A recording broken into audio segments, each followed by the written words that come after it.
High friends, welcome to Sam's kitchen.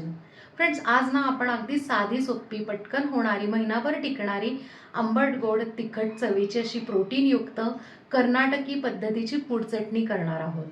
बघा, या सेंटेन्समध्ये तुम्हाला लक्षात आलंच असेल चवसुद्धा आणि त्याचे फायदेसुद्धा. आता फ्रेंड्स आहे ना, ते लोक पूड चटणी जी आहे ही ती डोसा, इडली, उत्तप्पा वगैरे ह्याच्याबरोबर खातात बरं का. पण आपल्याकडे ना, आपण महाराष्ट्रीयन लोक आहेत ना, ती दिरड्याबरोबर खाऊ शकतात, भाताबरोबर खाऊ शकतात. आणि हो, अजून एक ना छोटीशी गोष्ट म्हणजे पूर्वी आपल्याला ना आपली आई मधल्या वेळेला भूक लागली ना की पोळीची गुंडाळी द्यायची. मग ते तूप साखर असो, गुळतूप पोळी असो, तर अशा पद्धतीने त्यावेळेला सुद्धा तुम्ही आहे ना ही चटणी यूज करू शकता. पोळीला मस्त तूप लावायचं, ही चटणी स्प्रेड करायची, गुंडाळी करून मुलांना खायला द्यायची. हेल्दी पण आणि झटपट होणारी पण. नक्की करून मला कमेंटमध्ये सांगा. 3, 2, 1. चटणीसाठी आपल्याला साहित्य लागणार आहे. इकडे मी आहे ना 8 ते 10 वाळलेल्या लाल सुक्या मिरच्या घेतलेल्या आहेत.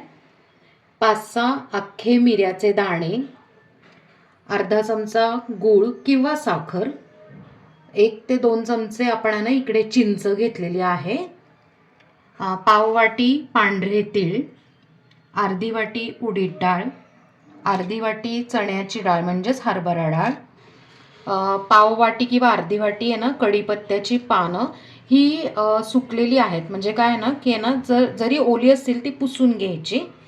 अर्धी वाटी सुकं किसलेलं खोबरं. आता चटणीचं जिन्नस जे आहे ते भाजून घ्यायचं. त्यासाठी मी एक पॅन घेतला आहे. त्यात ना हरभऱ्याची डाळ, उडदाची डाळ, तेल न वापरता सुकीच आपण आहे ना थोडीशी गुलाबी भाजून घेणार आहोत. आपण एक 2 ते 3 मिनटं कंटिन्यू हलवून घेतलं, त्यामुळे ना एकसारख्या ना दोन्ही डाळी ज्या आहेत त्या भाजल्या गेल्या. आता आपण या डाळी एका प्लेटमध्ये काढूया. त्याच पॅनमध्ये आपण आहे ना तीळ आता सुरुवातीला भाजूयात 1-2 मिनटं. तीळ 1 मिनटं भाजून झालेले आहेत आणि हलके गुलाबी झालेत. आता आपण आहे ना सुकं खोबरं त्यात टाकून अगदी 30 सेकंद किंवा 1 मिनटं आपण छान भाजून घेऊया. खोबरं पण आपण खमंग भाजून घेतलंय. आता हे आपण मिश्रण प्लेटमध्ये काढूया. आता पॅनमध्ये 1 ते 1.5 चमचा आपण आहे ना खोबऱ्याचं तेल टाकणार आहोत. खोबरेल तेल नसेल तुमच्याकडे तर तुम्ही आपलं रेग्युलर जे कुकिंग ऑइल असतं ते यूज केलं तरी चालेल. यात आता आपण ना चिंच तळून घेऊया. चिंच छान तळली गेली. आपण आता ही चिंच आहे ना काढून घेऊया.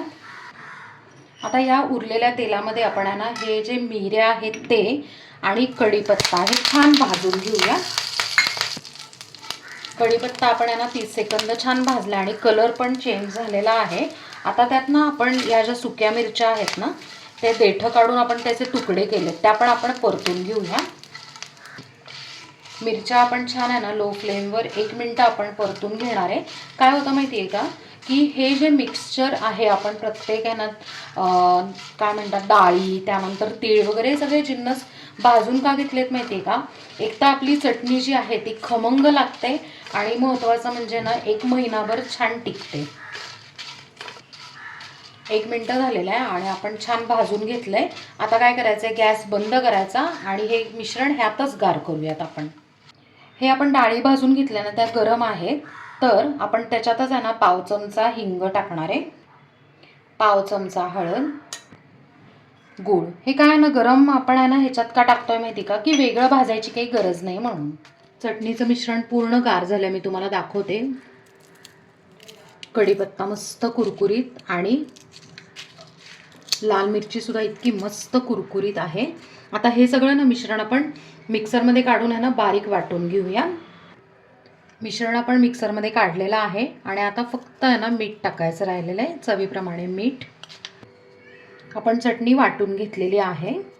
मंडळी, कर्नाटकी पद्धतीची मस्त अशी आंबट गोड आणि तिखट पूड चटणी तयार आहे आणि आपण ती इथे सर्व करून घेतली आहे.